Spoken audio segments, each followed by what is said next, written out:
कटाशपुर विधानसभा से विधायक रह चुके उत्तम बारीक पर पार्टी ने इस बार फिर से भरोसा जताया है। तृणमूल सुप्रीमो ममता बनर्जी एवं अभिषेक बनर्जी ने उत्तम बारीक को इस बार चंडीगढ़ से उम्मीदवार खड़ा किया है। उम्मीदवार घोषित होते ही उत्तम बारीक चुनावी मैदान में नजर आ रहे हैं, फिर चाहे वो जनसभा हो या फिर डोर टू डोर रैली। उत्तम बारीक एवं साथ साथ तमाम कार्यकर्ताओं के लोग उनके साथ शामिल होकर प्रचार प्रसार में जुटे हुए हैं। उत्तम बारीक ने इस बार यह दावा किया है कि सिर्फ चंडीगढ़ विधानसभा से ही नहीं बल्कि उनके लोकसभा क्षेत्र में जितने भी विधानसभा सीट है उन तमाम सीटों पर तृणमूल सबसे आगे रहेगी, क्योंकि विरोधियों के इस बार कोई जगह ही नहीं बचेगी। नेत्री ममता बंदोपाध्याয়ের आशीर्वाद আছে, বাংলার মামাটি মানুষের সরকারের মাননীয় মুখ্যমন্ত্রী মমতা বন্দ্যোপাধ্যায়ের সহযোগিতায় পূর্ব মেদিনীপুর জেলার ভূতপূর্ব উন্নয়ন হয়েছে। 223টি গ্রাম পঞ্চায়েত, 25টি পঞ্চায়েত ব্লকে। আমরা নিশ্চিতভাবে মানুষের আশা, মানুষের প্রত্যাশা, মানুষের আকাঙ্ক্ষা মতো, মানুষের চাহিদা মতো একের পর এক উন্নয়নের মধ্য দিয়ে আমরা মেদিনীপুর জেলার 16টা বিধানসভাকে এগিয়ে নিয়ে চলেছি। নিশ্চিতভাবে চণ্ডীপুরের মানুষ নেত্রী মমতা বন্দ্যোপাধ্যায়ের প্রতিনিধি হিসাবে আমি প্রতিদ্বন্দ্বিতা করছি আমাদের নেতা সাংসদ অভিষেক বন্দ্যোপাধ্যায়ের সেনাপতিত্বে। মানুষ নিশ্চিতভাবে আশীর্বাদ করবেন, তার কারণ সারা বাংলা জুড়ে মমতা বন্দ্যোপাধ্যায়ের প্রতি, অভিষেক বন্দ্যোপাধ্যায়ের প্রতি মানুষের আস্থা ভরসা রয়েছে। বাংলা তথা বাঙালির জন্য মরণপণ লড়াই করছেন আমাদের নেত্রী এবং নেতা, তার জন্য মানুষ নিশ্চিতভাবে আশীর্বাদ করবেন। আর আমি শুধুমাত্র বিধায়ক নই, পূর্ব মেদিনীপুর জেলা পরিষদের সভাধিপতিও। পূর্ব মেদিনীপুর জেলা পরিষদের সভাধিপতি হিসাবে 16টা বিধানসভাকে উন্নয়নের নিরিখে আমরা দ্রুততার সাথে এগিয়ে নিয়ে চলেছি। এই পথশ্রী 4 রাস্তা, গ্রামীণ রাস্তার বিকাশ হয়েছে, উন্নয়ন হয়েছে প্রায় 750। 223টি গ্রাম পঞ্চায়েতে 750 গ্রামীণ রাস্তার উন্নয়নের কাজ আমরা শুরু করেছি। অনেক রাস্তার কাজ সম্পন্ন হয়েছে, অনেক রাস্তার ওয়ার্করা দিয়ে দেওয়া হয়েছে, কাজ শুরু হবে, উদ্বোধন হয়ে গেছে, আর অনেক রাস্তার কাজ চলছে। তো একইভাবে পূর্ব মেদিনীপুর জেলার মানুষ মামাটি মানুষের সরকারের পক্ষ থেকে মাননীয় মুখ্যমন্ত্রীর সহযোগিতায় অনেক উপকৃত। আমরা মাথা নত করে ভক্তিপূর্ণ শ্রদ্ধা প্রণাম নিবেদন করি মাননীয় মুখ্যমন্ত্রী মমতা বন্দ্যোপাধ্যায়কে। দেখুন, নেত্রী মমতা বন্দ্যোপাধ্যায়ের প্রতি ঘাসের ওপর জোড়া ফুল সর্বভারতীয় তৃণমূল কংগ্রেস রাজনৈতিক দলটির নাম।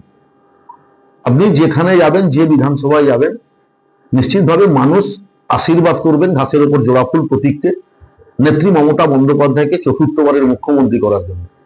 তার কারণ সারা বাংলা জুড়ে 2011 সালের পর থেকে যে একের পর এক উন্নয়ন, ব্যক্তিগতভাবে মানুষের বাড়িতে বাড়িতে, সার্বিকভাবে মানুষের বাড়ির সামনে দিয়ে মমতা বন্দ্যোপাধ্যায়ের উন্নয়ন এগিয়ে গেছে।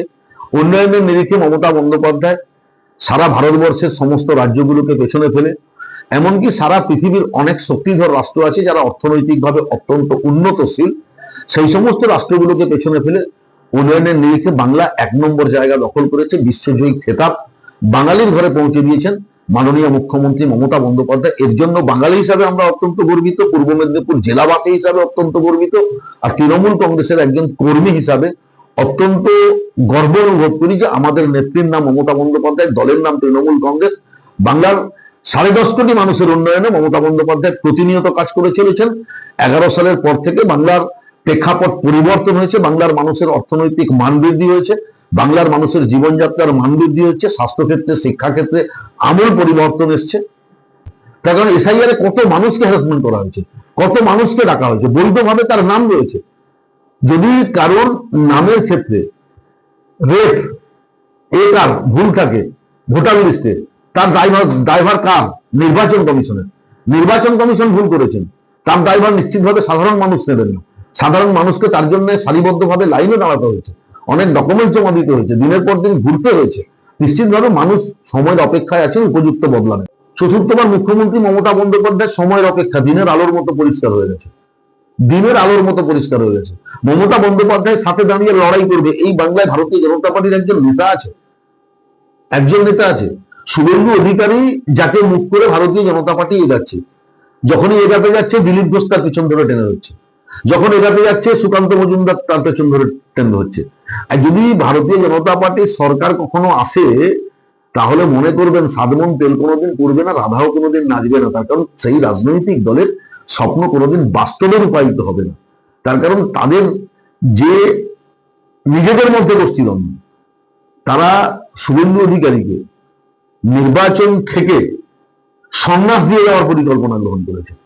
তাই তো শুভেন্দু অধিকারী নন্দীগ্রামে প্রার্থী হয়েছেন, তাই তো শুভেন্দু অধিকারী মমতা বন্দ্যোপাধ্যায়ের এগেনস্টে ভবানীপুরে প্রার্থী হয়েছেন। আমি দায়িত্বের সাথে আপনাদেরকে বলছি, নন্দীগ্রামের মানুষ 15,000-এর বেশি ভোটে শুভেন্দু অধিকারীকে 2026-এর নির্বাচনে পরাস্ত করবেন। আর ভবানীপুরের মানুষ বলতে হবে না, 50,000-এর বেশি ভোটে, 50 থেকে 60,000 ভোটের ব্যবধানে মমতা বন্দ্যোপাধ্যায় জয়ী হবেন, শুভেন্দু অধিকারী পরাস্ত হবেন। আগামী 4 তারিখ যেদিনকে নির্বাচনের ফল প্রকাশ হবে, 4 মে, সেদিনকে আপনারা আমার কথা মিলিয়ে নেবেন। দেখুন, আমরা তো কম্পিউটার হিসাবে মানুষ, মাঠে এখন কাউকেই দেখতে পাচ্ছি না। তার কারণ এখনো পর্যন্ত সারা পূর্ব মেদিনীপুর জেলার 16টা আসনের মধ্যে 14টি আসনে প্রার্থী বিজেপি ঘোষণা করলেও চণ্ডীপুর এবং তমলুকে প্রার্থী ঘোষণা করতে এখনো পর্যন্ত পারেননি। তার কারণ ফার্স্ট রাউন্ডে তারা ব্যর্থ হয়ে গেছে। যে কাকে প্রার্থী করবেন এটা খুঁজে পাচ্ছেন না, নির্বাচনে কি লড়াই করবে।